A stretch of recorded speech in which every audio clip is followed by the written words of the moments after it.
na imbag nga aldaw kada kayo aming kakabsat, magandang araw po sa inyong lahat. Maganda po talaga ang araw ngayong Miyerkules. Bakit kanyo? Dahil ayon po dito sa Pinoy Showbiz, Kongreso, inaprubahan na ang impeachment hearing laban kay VP Sara Duterte. Tuloy na ang inaabangang impeachment battle laban kay Vice President Sara Duterte matapos ideklara ng House Committee on Justice na sufficient in grounds ang ikatlo at ikaapat na impeachment complaints na inihain laban sa kanya. Sa pagdinig nitong Miyerkules, March 18, tuluyang binuksan ng komite ang pinto para sa isang mataas na tensyon na proseso na inaasahang maglalantad ng mas mabibigat pang issue laban sa Vice Presidente. Dahil sa desisyong ito, itinakda na ang formal na impeachment trial sa March 25, April 14, 22 at 29 ngayong taong 2026. Mga petsang posibleng maging sentro ng isa sa pinakamainit na banggaang politikal sa bansa. Ang hakbang ng Kamara ay agad nagdulot ng matinding reaksyon mula sa iba't ibang kampo kung saan may mga nananawagan ng pananagutan habang ang mga kaalyado ni Duterte ay nagbababala ng umano'y political persecution. O natural, siyempre, ano bang aasahan natin dito sa mga DDS? Ang sasabihin lang naman ng kampo ni Sara Duterte, political persecution, lumang galawan na yan, hindi na tumatalab yan. Kitang-kita naman natin na umiiwas lang kayo sa accountability, Sara Duterte. Takot kang harapin ang multo mo, multo na ikaw mismo ang gumawa. So kahit na anong sabihin pa ng mga abogado ni Sara Duterte na yung impeachment dapat daw ibasura dahil double standards, walang ultimate facts, edi pakinggan natin sa trial, saka nyo yan ilabas. Lahat ng question nyo, sasagutin na dito sa impeachment trial. Yun ang dapat. Kayo, naturingan pa kayo mga dekalibreng mga abogado. Pero halatang halata ang gusto niyo na i-dismiss na lang yung kaso. Ipakita niyo naman sa taong bayan na kayo ay talagang super tatalino at magagaling na abogado. Depensahan ninyo si Sara Duterte. At diyan tayo magkakaalaman kung talagang totoo yung inyong mga nginangak-ngak na ang impeachment na to ay dapat ibasura dahil wala daw ultimate facts at double standards. Yung ultimate facts na yan, malalaman natin dito sa impeachment trial. Kaya wag masyadong pahalata na natatakot kayo. Ano ba ikatatakot ninyo? Didepensahan nyo lang naman si Sara Duterte. Ang nasa hot seat niyan ay si Sara mismo. Yan. Mapapakinggan natin kung paano sagutin ni Sara Duterte lahat ng magiging katanungan at akusasyon. Kasi alangan naman puro abogado na lang ang sasagot. Well, pwede nga ba yun? Na hindi sasagot si Sara Duterte at puro abogado niya lang ang siyang magsasalita. Aabangan po natin yan. Dahil tulad nga ng sinabi ni Attorney Jinky Luistro, accountability cannot be dismissed. Sabi ni Attorney Luistro, while I was reading the answer, ito po yung sagot ng kampo ni Sara Duterte ad Cotelam, it looked like a motion to dismiss. It is clear in the rules on impeachment of the House of Representatives that a motion to dismiss is a prohibited pleading in impeachment proceedings. Dahil yung sagot ng kampo ni Sara was not a defense. It is evasion dressed in legal jargon. Silence on confidential funds is the loudest admission. Accountability delayed is accountability denied. Truth cannot be dismissed. Yan ang gustong mangyari ng 16 na abogado ni Sara Duterte. I-dismiss na lang ang kaso. Sorry kayo. Ang accountability po o pananagutan ay hindi pwedeng basta na lang i-dismiss.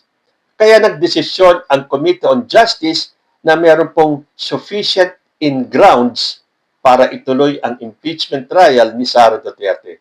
Pero bakit ba umabot sila sa ganyang desisyon? Ano po ba talaga ang nalalaman ng sagot ng kampo ni Sara Duterte? Basahin po natin mula sa GMA News. Impeach Raps versus VP Sara sufficient in grounds, trial proper next. Ayon po yan sa House panel. The House Justice Committee on Wednesday found the two impeachment complaints against Vice President Sara Duterte sufficient in grounds. The House panel said the Vice President failed to address to the allegations against her in the answer ad cotelem with caution she submitted. Dahil kung mababasa niyo naman po talaga yung sagot ng kampo ni Sara, talaga pong umiiwas, gustong takbuhan itong impeachment na to at kung ano-anong mga dahilan, mabababaw na dahilan kung bakit gusto nilang ipatigil itong impeachment. Halatang halata na nandoon yung matinding takot nila na harapin ni Sara Duterte ang impeachment. Bakit? Dahil magkakalabasan na po. Dahil ito po magaganap na impeachment trial ay parang mini investigation na to eh. Ito ang naging maganda sa ginawang ruling ng Supreme Court. Dito pa lang sa House, magkakaroon na ng investigasyon. At maganda yan. Dito pa lang, maririnig na ng taong bayan kung talaga bang may dahilan para i-impeach si Sara Duterte. Tuloy ko yung balita. The two impeachment complaints against the Vice President alleges that she committed betrayal of public trust, culpable violation of the Constitution, among others, over the alleged misuse of 612.5 million pesos in confidential funds and threat to kill President Ferdinand Marcos Jr. and his family. So, makinig po yung mga nagpupumilit na hindi na dapat harapin ni Sara Duterte itong impeachment niya. Ito po, pinaliwanag na rito. The consolidated verified answer of the Vice President does not specifically address the allegations raised in the complaint. We also note that the answer still harps on the issue of sufficiency in substance when that very issue has already been settled by the positive declaration of an overwhelming majority of this committee. O hindi nga ba? Overwhelming majority po ang bumoto doon sa sufficiency in substance. Tapos, questionin pa rin ng kampo ni Sara Duterte. Yan po talaga ang maliwanag na umiiwas silang panagutin si Sara Duterte.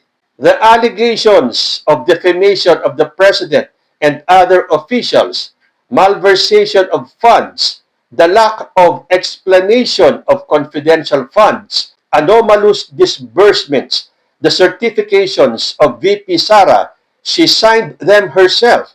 The liquidation vouchers, liquidation reports, accomplishment reports, she signed them herself. Wala silang sagot tungkol dun.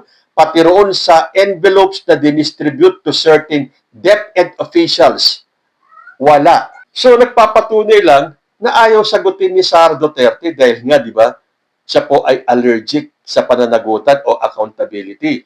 Tuloy, with the impeachment complaints found sufficient in grounds, this will also allow the House Justice Panel to proceed with the impeachment hearing proper for the presentation of evidence and witnesses, both for the complainants and the Vice President. Oh, yun naman pala eh. Dahil pag natuloy na itong impeachment trial na to, both sides naman eh, maglalabas ng kanilang mga ebidensya, ng kanilang mga witnesses. So, patas lang. Ano kinatatakot ng kampo ni Sara Duterte? Bloodbath ang gusto nyo eh. Iyan, magsimula na ang bloodbath. Yan ang hinihintay ng taong bayan since last year pa. Unless may gawin na namang paraan itong grupo ni Sara Duterte para hindi matuloy yung March 25 kung saan magsisimula yung impeachment proper.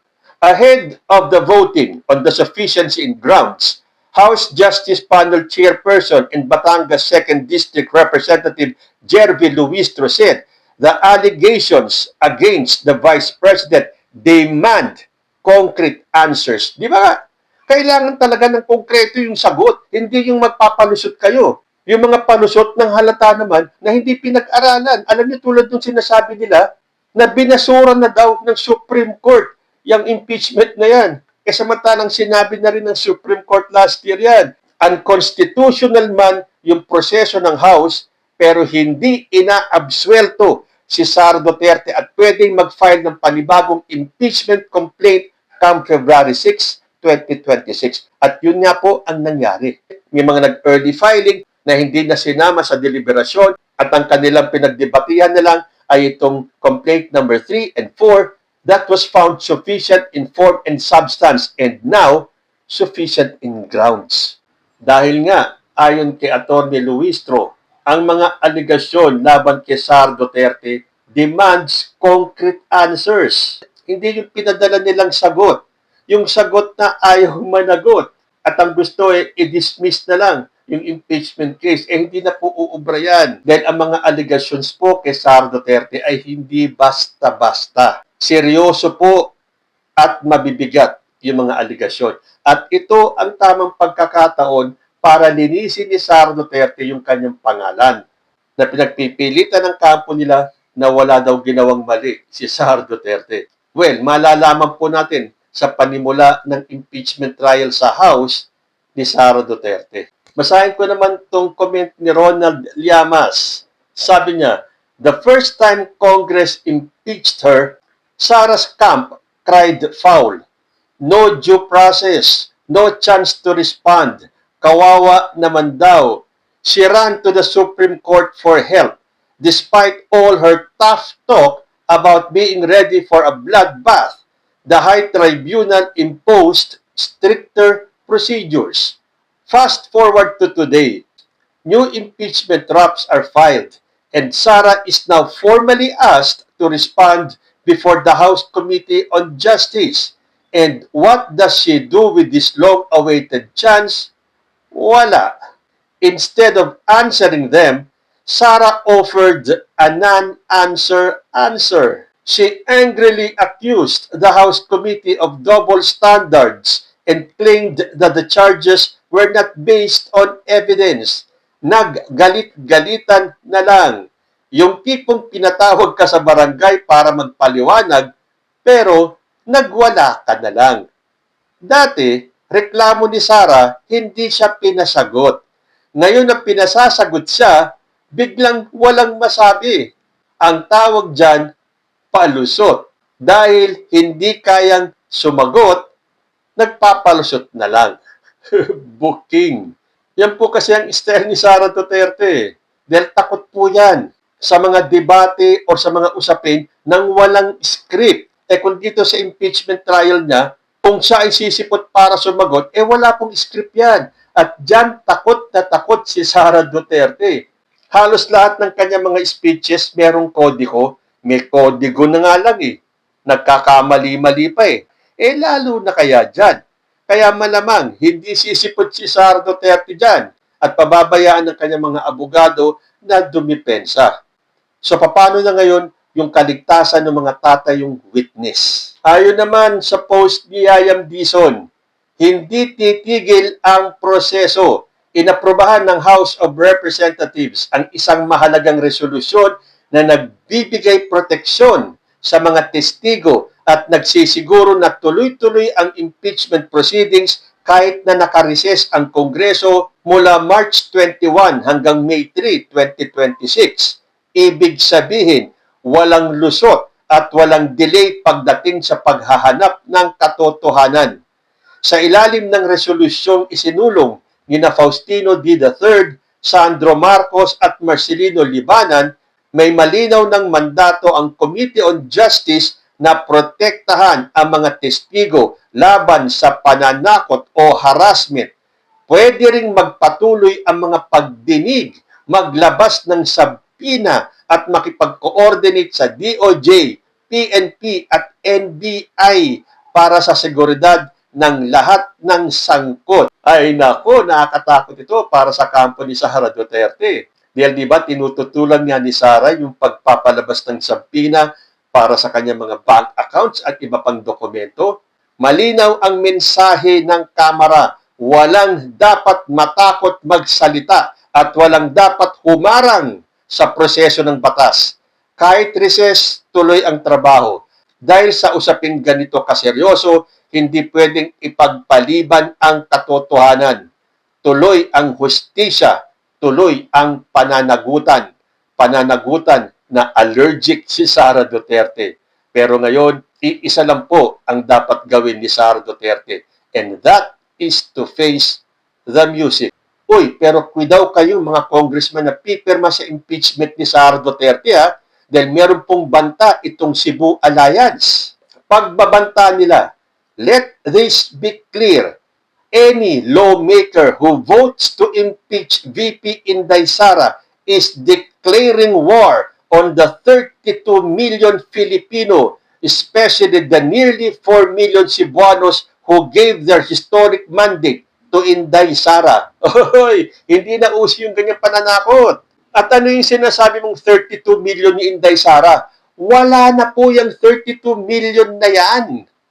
Dahil yung bulk po ng bumoto kay Sara Duterte ay ibinoto lang siya dahil kay President Bongbong Marcos. Tanggapin nyo man yung katotohanan yan o hindi.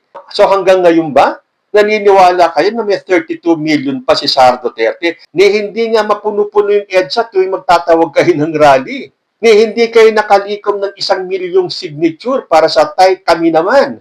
Ni hindi nga naipanalo si Red Liaga sa Antipolo. So ano yung sinasabi ninyong 32 million? Kita na ninyo itong kampo ng mga Duterte, ng mga DDS, kailangan pa nilang manakot? Aba, para lang tong si Lorraine Badoy, nung sinabi ni Badoy na yun daw mga pipirma sa impeachment ni Sara Duterte ay mawawalan ng karir pagtapos ng 2028. Diyan po tayo magkakaalaman. Wala pong takutan dito. Bayaan nyo yung konsensya ng bawat kongresista ang maniig dito. Malaki pong usapin ito. And no amount of pananakot ang haharang para malaman natin ang katotohanan. So, handa na ba ang lahat para sa March 25, yung unang araw ng panimula ng impeachment trial sa House ni Sara Duterte? Although malamang hindi sisipot doon si Sara Duterte. Dahil takot po yan pagdating sa pangungusap ng walang script. Basta isa po ang importante dyan. I-acquit man o hindi ng Senado itong si Sara Duterte, dito pa lang po sa House, malalaman po ng taong bayan kung nararapat bang alisin sa pwesto si Sara Duterte. At dito, both sides po. Maririnig po natin pag inilabas nila yung kanilang mga witnesses at ang kanilang mga ebidensya. So maghanda-handa po tayo simula po ng March 25 unless again, harangin na naman to ng grupo ni Sara Duterte. Kayo po, handa na ba kayong malaman ang katotohanan? Comment lang po down below and I'll see you in my next video. Diyos ti Agnina.